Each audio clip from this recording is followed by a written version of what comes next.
He's over it. You can see it clearly. They wouldn't have docked his lap time if he wasn't. So was Pratama. Pratama starts 6th for tomorrow's golf. That's a bit more like it after the disappointment in Jerez. But Brian Uriarte, well, he rode it like he stole it coming out the final corner, and he almost did steal pole, but in the end, it is that 3rd row start. He will be alongside his teammate, Alvaro Carpe, who will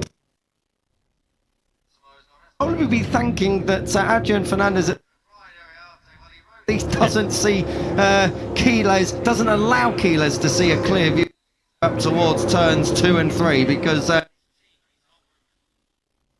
Quiles on pole and Carpe down on the 3rd row. That bodes very, very poorly for the 83, but Fernandez just ruins Quiles' party. It could have been a lot worse, couldn't it, for Carpe, of course, starting the afternoon in qualifying 1, so he's rescued it to a certain extent, starting on the middle of that 3rd row. O'Shea, Pini, Danish is the 4th row of the grid. Danish looked like he was threatening a front row bid late on before he lost time in the second half of the lap. Almanso, we didn't see a great deal of him in that Q2 session. In the end, 13th for the 22 ahead of Perone, who's 14th on the grid once again after starting 14th at the season opener in Thailand. Buchanan 15th.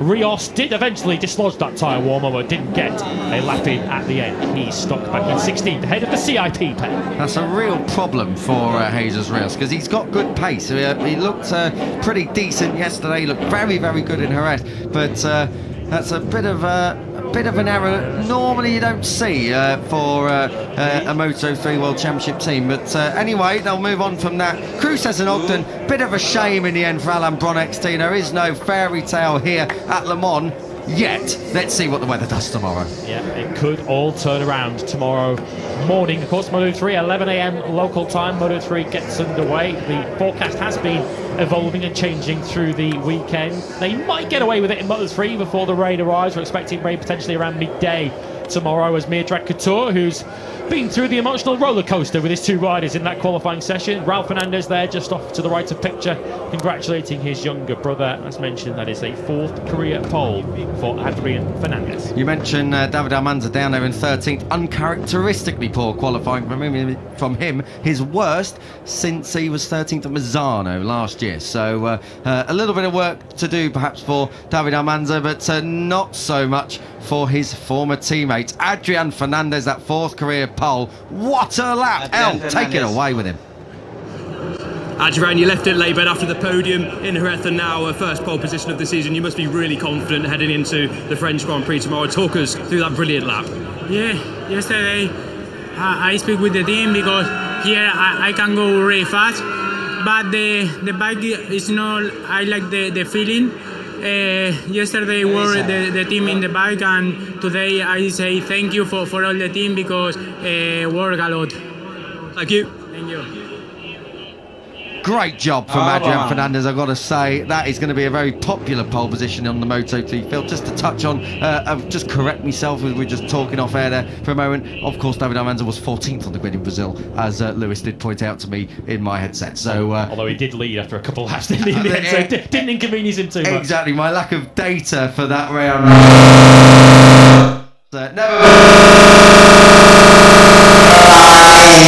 Up next, but that was absolutely stunning. And do you know what? I can't wait for tomorrow. We've got wet GP tomorrow. Look at that grid, particularly with Joel Kelso on the front row. Vader Patama starting 6th. You've got Britain's Eddie O'Shea there in 10th place, but Telly's decent as well in the wet. Danish in 12th. Where do you look? Yeah, it feels like a weekend. I said this this morning about the GP. It feels like a weekend. To my excitement, because all 3 classes have been super close and super exciting, and Moto3 no different. And to see 3 Hondas.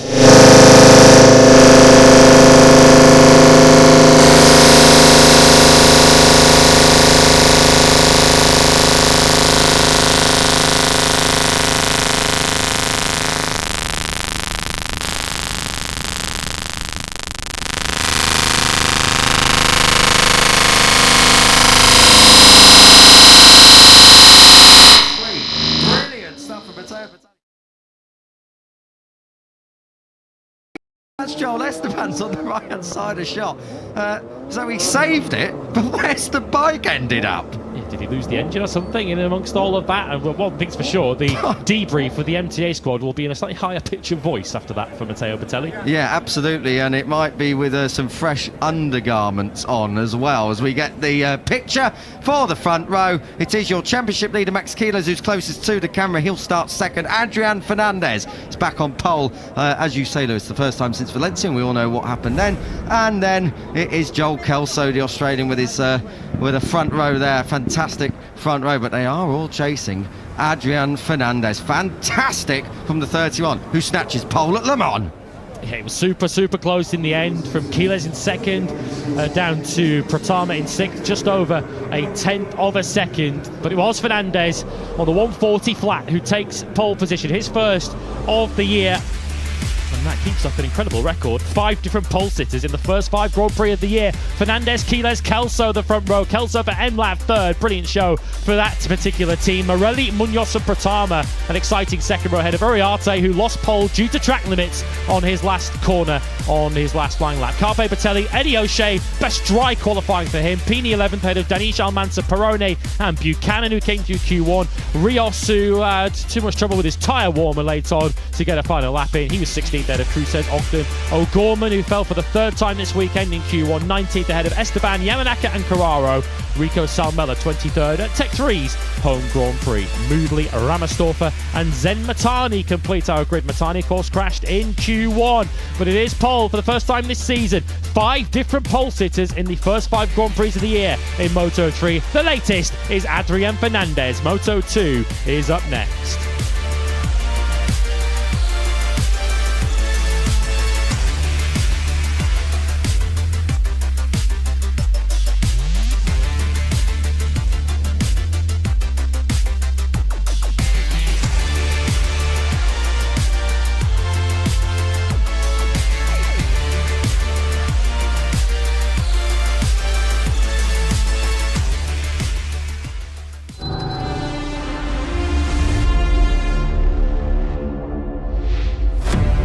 We've just about got our breath back here at Le Mans from Moto 3's qualifying. But next up, Moto 2. We are just under an hour and a half away from MotoGP's Tissot Sprints, but in the meantime, we are going to have Moto 2 action. First up, Q1, and what a Q1 session it is going to be. I can tell you there are some pretty big names in this one, and we're going to take you through them very, very soon. But clap your eyes on what is an absolute full house here this weekend at Le Mans. Packed out grandstands. It is an atmosphere to savour, and believe me, if MotoGP is going to throw up the kind of result we expect it to do later on in the sprint, and likewise tomorrow, particularly in the rain, who knows what may well just happen for this capacity crowd. We are going to see very, very close to up to 300,000 people, maybe even more here across the race week here at Le Mans, and of course only Le Mans can provide that kind of atmosphere. You're in the company of myself, Kiko Giles. Lewis Sotheby is next to me here. Elliot York is down there in pit lane. But these are your stars of the qualifying one show. Danny Munoz, Joe Roberts, Tony Arbolino, David Alonso. We're going to talk a bit more about him coming up very soon. Alex Escridge, Dennis Onchu, Marcos Ramirez, Jorge Navarro, Alberto Ferrandez, Adrian Huertas, Mario Aggi, Jose Antonio Rueda, who was quick this morning, Tyro Furusato and Luca Lunetta. They are the riders who are going to be moving through, or trying to move through, into Q2. The first 4 will get that spot to go for pole. Lewis, breathless action in Moto 3. Moto 2, I've got to say, looking at that, could be more of the same. Yeah, given that yesterday in practice, save for Luca Lunetta, who crashed in practice, the rest of the field recovered by 1.1 seconds. So Moto 2, by even its very competitive standards, is cutthroat this weekend. One mistake could cost you 2 or 3 rows on the grid. We have altogether 4 of the top 10 in the Moto 2 World Championship in this Q1 session. Alonso, Munoz, Arbolino and Escridge all in this session. Munoz, whatever he does in this afternoon session, will take a 3-place grid penalty for being slow online in practice. But it's going to be a competitive session. There's so many big hitters in it, but perfectly dry conditions for this Q2 Q1 session, and the pace has been fast so far this weekend too in Moto2. It really has, and I've got to say the Boscoscuros look very, very decent around here at Le Mans. I always think back to when a long time ago, Simone Corsi on a speed up could always get round here pretty quickly. So obviously Le Mans just lends itself to the Boscoscuro chassis. But David Alonso, let's pick up on him, Lewis. He is just a little bit injured here this weekend, and the Colombian rider going to be feeling the effects. It's a physical track, this one, hence why he's down there in Q1. Yes, caught up with the team yesterday. We're hoping to hear from Nico Tirol, the team manager, very, very soon. But caught up with the team yesterday, and as recently as Thursday, they weren't sure whether Alonso would actually be fit enough to take part in this weekend. They were trying to keep the situation fairly close to their chest. I think partly not to try and make any sort of excuses, but also maybe to not have to put David Alonso through a pre-weekend medical check. So I don't think they were too convinced that he'd pass it. But he has been building up through this weekend so far. Was down in 18th in practice yesterday, only 0.6 of a second off the pace, but he is certainly riding far from naturally on board that bike, and perhaps worryingly too, he did limit his mileage to just 6 laps in FP2 this morning. Who are we expecting to move through on this one, Lewis? Because I've got to say, it isn't clear-cut. I've got to go Danny Munoz, David Alonso, yes. Alex Screech, whatever's going on with the forward team this weekend, he's not been able to make the difference at all. Dennis Onchu, well, that's perhaps not the biggest surprise down there in 20th. Who are the big names who are going to be looking to go through? Yeah, I think he named a couple of them there. Arbolino, I think, will fancy his chances too. The Fantic team have been going pretty well this weekend, or certainly his teammate Barry Baltas has. He's looked one of the standout riders so far in this weekend. And Tony Arbolino, of course, on a Calex, did win at the French Grand Prix back in 2023 when he was battling for the World Championship with Pedro Acosta. So he's certainly a name to keep an eye out for too. But it is going to be super competitive, because I think Alonso might well be up against it in this session. We're going to find out truly how David Alonso is feeling physically in this session, because it's in this kind of scenario where you really have to take the ultimate risks to get yourself into qualifying 2. Here he comes out of pit lane, just going through the bottom of your picture on the number 80. If he is a little bit inhibited, if he is riding within himself, or just unable to truly express himself with that injured right shoulder on board that Calex, then Alonso could be a rider under pressure. Let's put some further meat on the bones with Elliot in pit lane.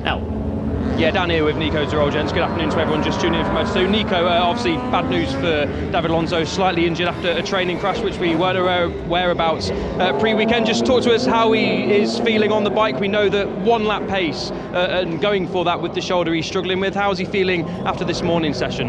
Yeah, for sure after this incident is not the best way to start this weekend, but sometimes happens. This is the life of riders, and we need to learn about that. But anyway, he had a very good day yesterday. He finished at 0.6, and that this morning he said he had not bad feeling, but he said only I want to warm up my shoulder because I want to put all my effort in my qualifying. I'm okay, you say, but anyway, I say to David, his feeling is the most important thing, and we will see what he do in this qualifying, but no stress after that, because the festival is he need to be safety, because we have a lot of resist in front of us. What's the target for this week?